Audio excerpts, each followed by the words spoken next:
जिस दिन हम पैदा होते हैं उस दिन से ही हमारा स्वभाव पाप में है और शैतान हमारे लिए समस्या नहीं है।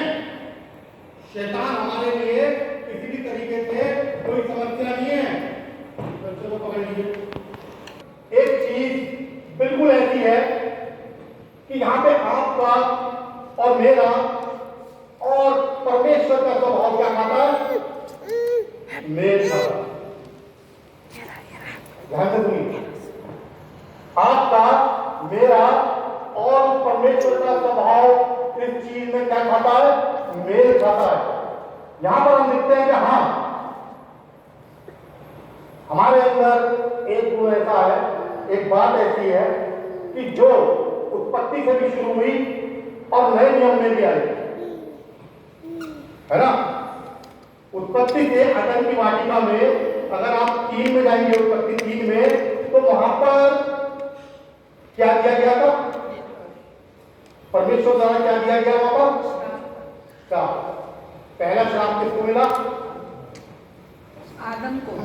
पहला श्राप आप पढ़ेंगे 3 को ध्यान से, तो वहां पर सांप को मिला, सांप को मिला।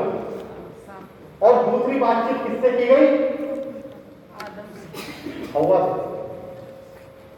हव्वा को श्राप मिला है। उसके बाद तीसरे नंबर पर परमेश्वर ने उसको लिया जिसको उसने रचा था, बहुत खुशी से बनाया था, और बनाने के बाद सब कुछ देखने के बाद उसने क्या कहा था कि बहुत अच्छा है। वहां से शुरुआत हुई इस स्वभाव की। और यहाँ पर नए नियम में अंजीर के वृक्ष पर यीशु मसीह क्या दिया? क्या दिया जा रहा है अंजीर के वृक्ष को? ये क्या है अंजीर का वृक्ष? अंजीर का वृक्ष क्या है? एक समय ऐसा आया कि यीशु मसीह ने एक अंधे को उसकी आंखों पे थूक कर उसको क्या दी? चंगाई दी। और उसने कहा देख। तो उसने कहा मुझे लोग पेड़ के समान चलते हुए दिखाई दे रहे हैं। मरकुस 8 में ऐसा लिखा। मरकुस 8 के अगर 24 में आप देखेंगे, एक बार पढ़ देगा कोई भी, मरकुस 8 और उसका 24। मरकुस 8, मैं मनुष्य को देखता हूं, वे मुझे चलते हुए पेड़ों जैसे दिखाई देते हैं। ये अंजीर का जो वृक्ष है, इसको जो स्थापित किया गया यीशु मसीह द्वारा, और एक यहां पर बताया गया है कि यरूशलेम में विजय प्रवेश के बाद ये बातचीत हुई, ये घटना हुई, और यीशु मसीह यरूशलेम से कहां को जा रहा था? बैतनिय्याह को। और यीशु मसीह को क्या लगा? भूख लगी। थोड़ा सा कड़वा मैसेज है, आप अपने ऊपर मत लीजिए, मैं अपने ऊपर लेता हूं, है ना, कि आप लोगों को बुलाना रहेगा, मैं अपने ऊपर लूंगा। अब यीशु मसीह को जब भूख लगी तो उसने दूर से किसको देखा? एक अंजीर के बड़ा हरा भरा हरे हरे पत्ते थे, बहुत अच्छा था। और पूरी उम्मीद के साथ यीशु मसीह उसकी ओर गए, और वहां जाकर जब उन्होंने देखा तो उस पेड़ में एक भी फल नहीं था। यीशु मसीह को भूख लगी, वो देखना चाहता था कि जो पेड़ एक बीज डालकर उसने लगाया है और जिस काम के लिए लगाया गया है, क्या वो अपना कार्य कर रहा है? जो 40 दिन और 40 रात भूखा प्यासा रह सकता है, शैतानों के साथ, जानवरों के साथ, पशु पक्षियों के साथ, जीव जंतुओं के साथ, आपको लगता है कि उसे किस चीज की भूख थी?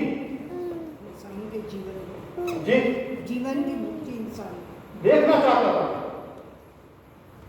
चाहता था कि मैंने जो ये पेड़ लगाए हैं, जो उस अंधे को क्या दिखाई दे रहा था कि मनुष्य पेड़ के समान चल रहे हैं।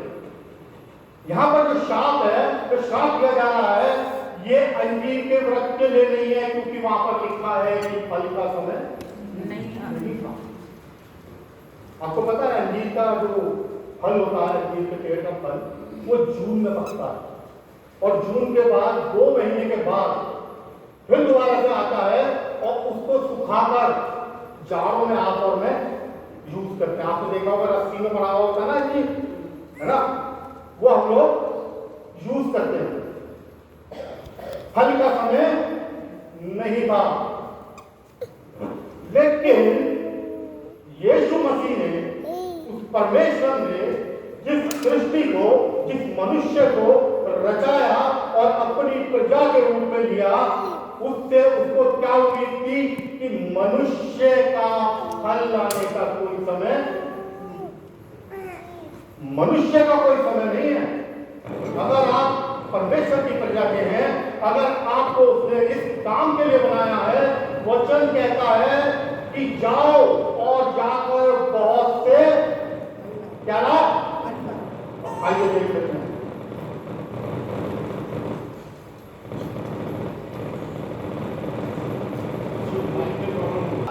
उसका 15 और 8, यूहन्ना उसका 15 और 8 क्या कह रहा है कि क्या उम्मीद थी। समाचार उसका 15 और 8, 15 का 8 क्या कह रहा था? मेरे पिता की महिमा इसी से होती है, मेरे पिता की महिमा इसी से होती है कि तुम बहुत सा फल लाओ, कि तुम बहुत सा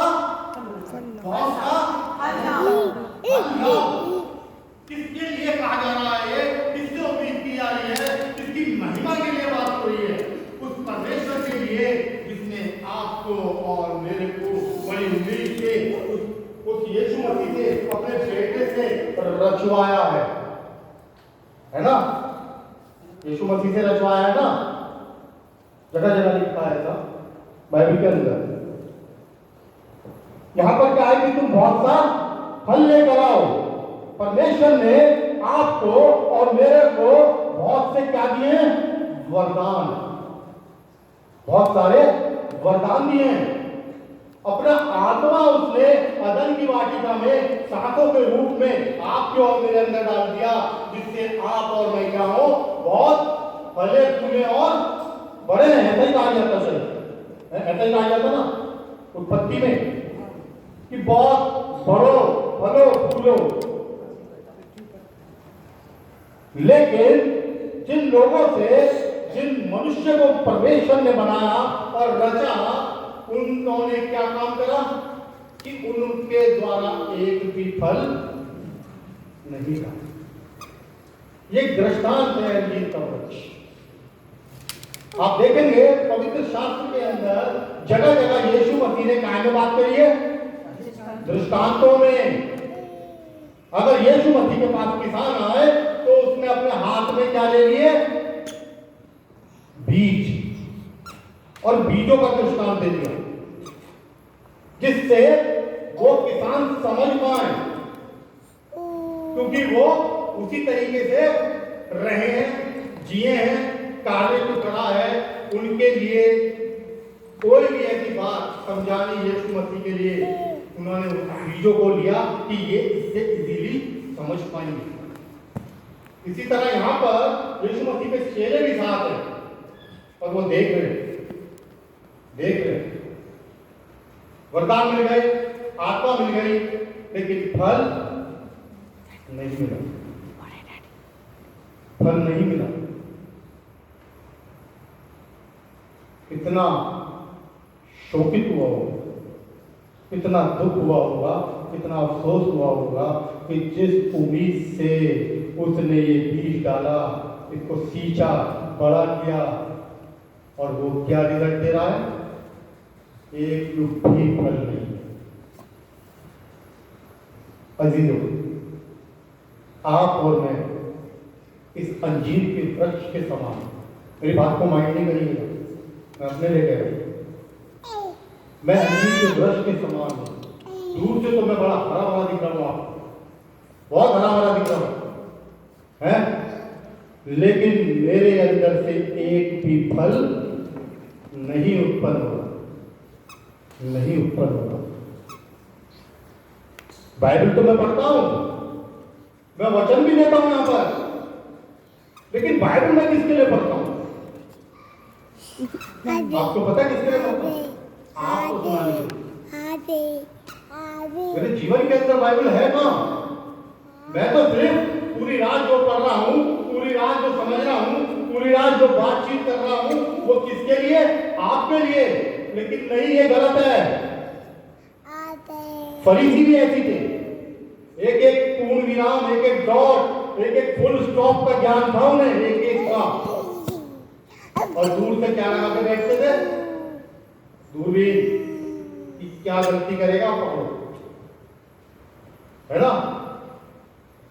जो वरदान मिले हैं, जो आत्मा मिली है, जो वचन को मैं पढ़ रहा हूं, मैं इसलिए पढ़ना चाहिए मेरे को ये कि मैं आपको बताने से पहले अपने जीवन में उसको लागू करवा दीजिए। अदरवाइज मेरा प्रचार करना, मेरा वचन बोलना, आपको बताना, समझाना, सब कुछ उस परमेश्वर की निगाह में कैसा है? व्यर्थ है, व्यर्थ है। अगर पासवान साहब यहाँ खड़े होकर कोई ऐसी बातें बोलते हैं तो अजीजों में ईमानदारी से कोशिश कर रहा है, हर चीज के लिए कह रहा है, वचन कड़वे हैं, लेकिन फल कैसा आएगा? फल आएगा बहुत मीठा, बहुत मीठा है। जो वाणी पासवान साहब यहाँ बोलते हैं, वो वाणी मैं अपने चर्च में बोल देता हूँ। आपको सही बता रहा हूँ, मैं अदर प्लेस पे नहीं बोल सकता क्योंकि आप लोग नाराज हो जाएंगे। लेकिन वास्तव में एक सच्चा याजक वही है जो अपनी कलीसिया को एक एक बात बिल्कुल परफेक्ट बताए, उनकी तंबी करे, उनको डांटे, उनको समझाए, क्योंकि पादरी साहब को अपना हिसाब उसको देना है। जब वो कहेगा ना, 500 लोग मेरी कलीसिया में रखे थे लेकिन 5 भी नहीं है, क्या सिखाया, क्या बताया, क्या पढ़ाया तुमने? उस समय हम जवाब देने के लायक नहीं होंगे और हमारी गिनती कायम हो जाएगी गुनहगारों में। मैं एक प्रवक्ता को सुन रहा था और वो ये कह रहे थे कि परमेश्वर तुमने मुझे जो दिया वो सब कुछ मैंने इनके आगे उलट दिया। तूने मुझे जो दिया वो सब कुछ मैंने इनके आगे उलट दिया। अब मेरी ड्यूटी खत्म। अब ये माने या ना माने वो ये जाने। यहाँ वचन तो आप सुनते हैं, वचन तो मैं सुनता हूं, लेकिन क्या इस वचन को हम यहीं पे छोड़ जाते हैं या अपने साथ अपने घरों तक लेके जाते हैं और उस यीशु मसीह के विषय में, उस वचन के विषय में जो आप और मैं सुन रहे हैं, बातचीत करते हैं, हमारे जीवन में वो उतरता है या नहीं उतरता? या बाहर निकलते ही फिर हम वैसे हो जाते हैं जैसा यह अंजीर का वृक्ष जिसका दृष्टांत दिया गया है, ऐसे इस्राएलियों के विषय में कहा गया है कि जो हरे भरे तो दिखते थे लेकिन उनके अंदर कोई फल नहीं, शत्रु टूट के भरा हुआ है, लेकिन कहीं से कहीं तक भी ऐसा नहीं था। ये मैं जानता हूं या आप स्वयं जानते हैं कि आपके अंदर परमेश्वर का वचन कितना है, कितना कार्य करता है, ये आप जाने या मैं जानूं, क्योंकि हम अपने अंदर की बात को अच्छी तरह जानते हैं।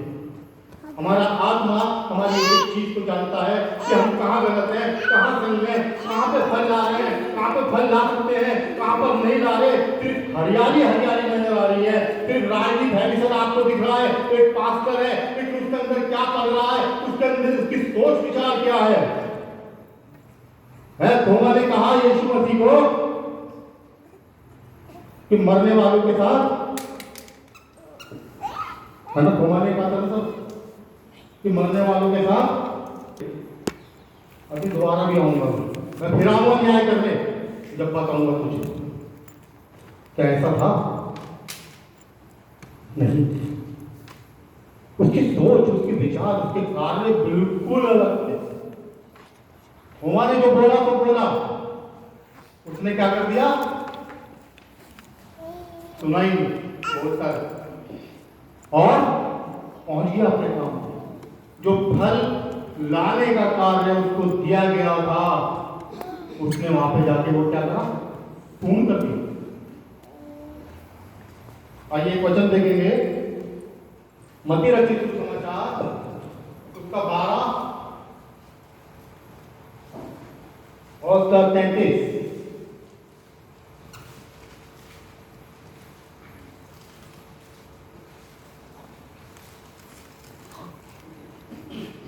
जी पेड़ को अच्छा कहो तो जी। यदि पेड़ को अच्छा कहो जी तो उसके फल को भी अच्छा कहो, जी या पेड़ को निकम्मा कहो तो उसके फल को भी निकम्मा कहो, क्योंकि पेड़ अपने फल ही से पहचाना जाता है। क्योंकि पेड़ अपने फल से ही पहचाना जाता है, जाता है। अजीजों, आप और मैं वो पेड़ हैं जो परमेश्वर ने बोया है, जो परमेश्वर ने उगाया है। हम पर जैसा फल आएगा वैसे ही हमारी पहचान होगी, है ना। फलों से लदे हुए वृक्ष पे लोग क्या मारते हैं, है ना, पत्थर मारते हैं ना। पत्थर मार तो क्या वो फल देना छोड़ देता? नहीं छोड़ता ना। आपकी और मेरी पहचान हमारी वाणी से, हमारे चाल चलन से, हमारी बोलचाल से, और किसी भी चीज को जो नेगेटिव चीजें हैं उनको ना लेकर उन नेगेटिव में से भी आपको और मेरे को पॉजिटिव निकालना है। यही फल है हमारे, यही फल है परमेश्वर के, कि हमारा व्यवहार कैसा है, हमारा चरित्र कैसा है, हमारी वाणी कैसी है। दुनिया में लोग पता नहीं क्या क्या बोलते हैं, हर एक मनुष्य के लिए, हर एक के लिए बोलते हैं। कोई मनुष्य ऐसा नहीं है जिसके लिए कोई मनुष्य कुछ ना बोलता हो, कोई भी नहीं है। लेकिन हमें उन सब चीजों को क्या करना है, पीछे छोड़ना, पीछे छोड़ना।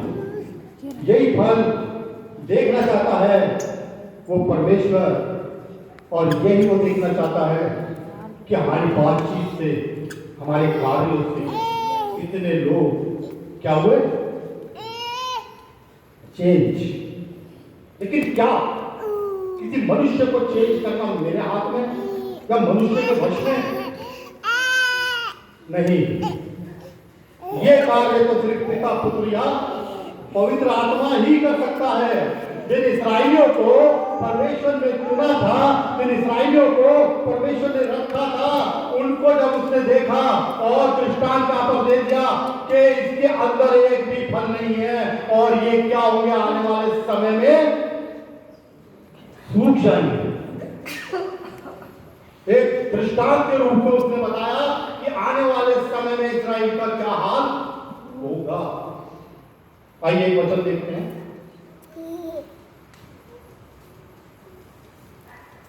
यिर्मयाह उसका 8 और 13। पुराने नियम के अकॉर्डिंग भविष्यवक्ताओं ने इस्राएल की तुलना अंजीर के वृक्ष से करते थे। देखते हैं यहाँ पर क्या लिखा, यिर्मयाह 8 और 13। यहोवा की ये भी वाणी है कि मैं उन सबों का अंत कर दूंगा, ना तो दाख लताओं में दाख पाई जाएगी और ना अंजीर के वृक्ष में अंजीर, वरन उनके पत्ते भी सूख जाएंगे। और जो कुछ मैंने परमेश्वर ने उनको वरदान दिए हैं, उनको आशीष दी है, लेकिन फल न लाने के कारण जो इस्राएली कार्य को कर रहे थे, उन कार्य को देखते हुए वहां पर कहा जा रहा है कि जो कुछ भी है वो सब भी क्या होगा, ले लिया जाएगा, सूख जाएगा, खत्म हो जाएगा, नष्ट हो जाएगा। ये इस्राएल के विषय में अंजीर के वृक्ष के ऊपर दृष्टांत दिया गया। आइए एक वचन और देखेंगे यहीं पर, यिर्मयाह 29 और उसका 17।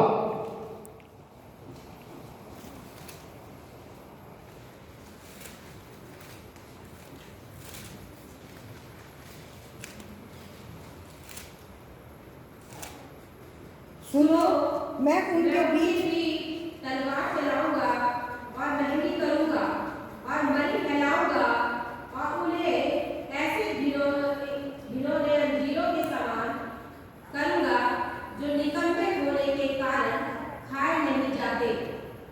जी, जब इस्राएलियों के विषय में बात की जा रही है कि मैं इनके लिए महंगी कर दूंगा, तलवार चला दूंगा, इन्हें नष्ट कर दूंगा, इन्हें ऐसा कर दूंगा कि ये किसी लायक नहीं रहेंगे, नहीं रहेंगे। आइए एक वचन हम देखेंगे, मीका 7 उसका 1 और 2। उस जन के समान हो गया हूँ जो धूपकाल के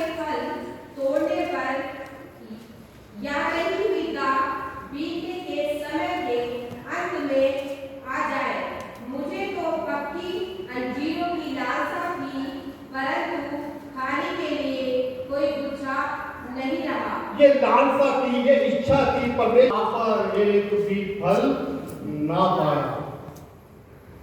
पाया जबकि परमेश्वर की उम्मीद क्या थी और किस तरीके से आप और मैं उसकी उम्मीदों पर करते हैं, किस तरीके से हम करते हैं, कितना पवित्र आत्मा शोकित होता है। अगर आप देखेंगे तो पवित्र आत्मा को हम बहुत ज्यादा शोकित करते हैं। आइए एक वचन और देखेंगे कि कैसी उम्मीद है, क्या चाहता है परमेश्वर आपसे और मेरे से, अपनी प्रजा से, जो हम उनकी प्रजा है, हम उनके लोग हैं। परमेश्वर की क्या इच्छा है, वो क्या चाहता है, क्या उनकी आशा है। आइए देखते हैं।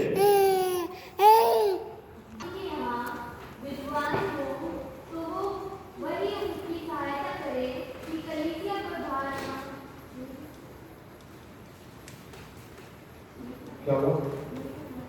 हाँ पढ़ो बेटा, 5:16 पढ़ रहे हैं ना?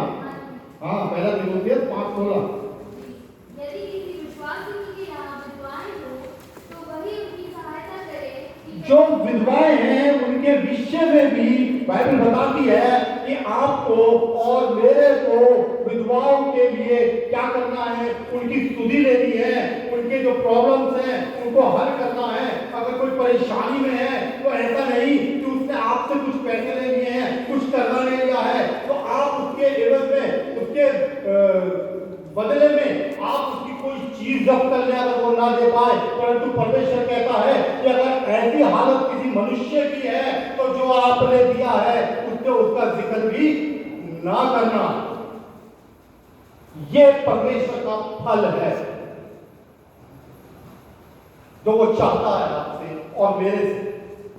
आइए एक वचन और देखेंगे, मत्ती रचित सुसमाचार 25 उसका 41 से और 46 तक।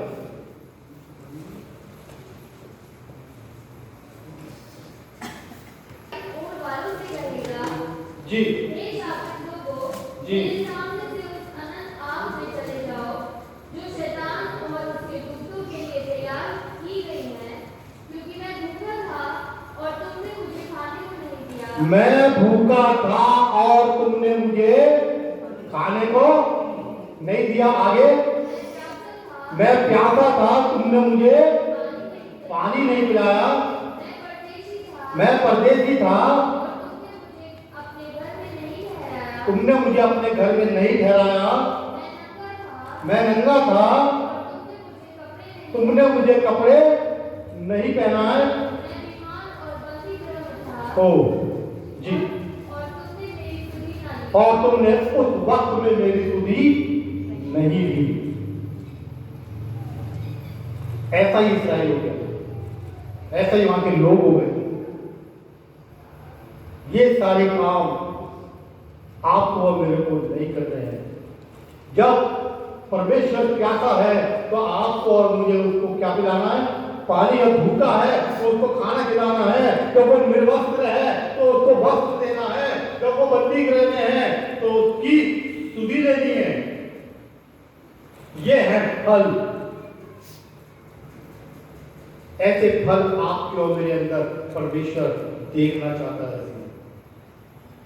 हमें ऐसे फल देने हैं कि वाकई में उसकी आत्मा शोकित ना हो, परंतु हर्षित हो, आनंदित हो, खुशी मनाए। है ना? मैं पिछले दिनों कह रहा था ना कि हम हर पल यीशु मसीह को क्रूसीफाई करते हैं और हर पल उसका पुनरुत्थान भी करते हैं। जब हम कोई अच्छी बात करते हैं, अच्छा कार्य करते हैं, तो यीशु मसीह की क्या होता है, जीवित हो जाता है। और जब हम कोई गलती करते हैं, गुनाह करते हैं, तो वो क्रूस पे चढ़ा दिया जाता है। कोई दोष नहीं था अंजीर के वृक्ष का, लेकिन एक दृष्टांत था। यीशु मसीह आपसे और मेरे से भी कई बार दृष्टांतों में बातचीत करता है, इसको हम नहीं समझ पाते। हमें समझना है कि हमारा परमेश्वर आपसे और मेरे से क्या चाहता है, उसकी क्या इच्छा है, उसने क्या योजनाएं बना रखी हैं। हमें धैर्य रखना है, हमें धीरजवंत रहना है और उस कार्य को करना है जिसके लिए परमेश्वर ने इस पृथ्वी पर हमें भेजा है। कितने लोग ऊपर जाना चाहते हैं, है ना? लेकिन आपको पता है ऊपर जाने के लिए हमें नीचे जाना पड़ेगा, नीचे जाना पड़ेगा। जब हम जितना नीचे जाएंगे परमेश्वर हमें उतनी जल्दी उतना हालेलुया। आइए अपनी आंखों को बंद करेंगे और प्रार्थना करेंगे। स्वर्गीय पिता, मैं आपका शुक्र करता हूँ इस अच्छे मौके के लिए, अच्छी बातचीत, अच्छे वचन के लिए प्रभु जी। तेरी प्रजा के लोग, तेरी भेड़े पिता परमेश्वर बिल्कुल खाली है और वचन तूने भर दिया है प्रभु जी। सिर्फ यहीं तक नहीं, इनके जीवन के आगे तक पिता परमेश्वर ये वचन कार्य को करे। प्रभु यीशु मसीह, तेरा वचन इनके जीवन में हर जगह दिखाई दे। तेरा दबाव, तेरी बातचीत, तेरा चाल चलन सब कुछ इनके अंदर दिखाई दे। ऐसा कोई कार्य आपके लोगों से ना हो कि कोई कह सके कि आपके अंदर कोई फल उत्पन्न नहीं होगा, परंतु जो भी हाथ डाले, जो भी बातचीत करे, जो भी देखे, जो भी सुने, वो कहे हाँ वास्तव में ये यीशु मसीह के लोग हैं, ये सेनाओं के यहोवा के लोग हैं। होने दे अपने कार्य। सारा आदर हम आपको देते हैं। प्रार्थना विनती को यीशु मसीह के नाम से मांगते हैं, आमीन। के लिए प्रभु आपको आशीष दे। काश कि ये वचन हमारे जीवन में फलवंत हो और हमारे जीवन से प्रभु को महिमा मिले। आइए हम एक गीत और मिस्टर ललित के द्वारा सुनेंगे और इसी गीत पर हम हदिया भी ले लेंगे।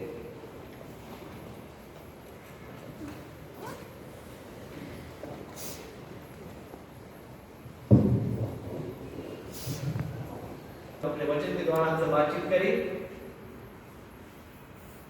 सहारा मुझको चाहिए, सहारा दे मुझे खुदा, सहारा मुझको चाहिए, सहारा दे मुझे खुदा, मुझे संभाल मैं गिरा, मुझे संभाल मैं गिरा, सहारा मुझको चाहिए, सहारा दे मुझे खुदा।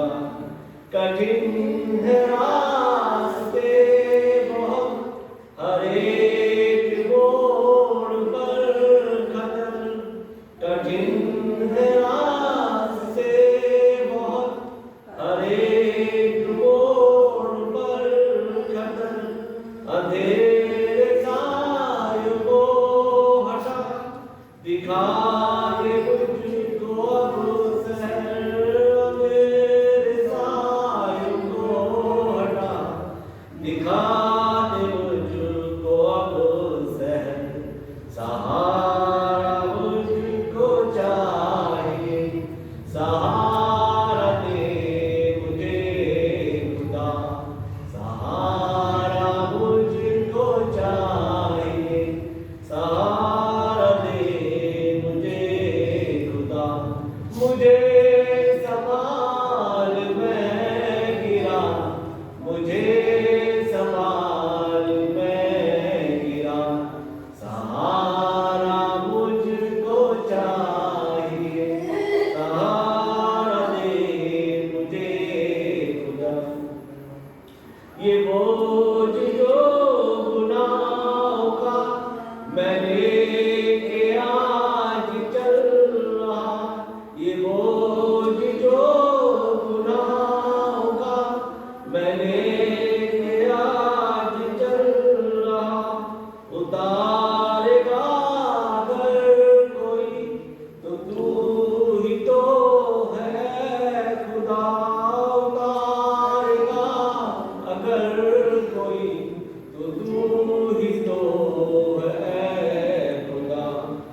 मेरा मुझे संभाल ले।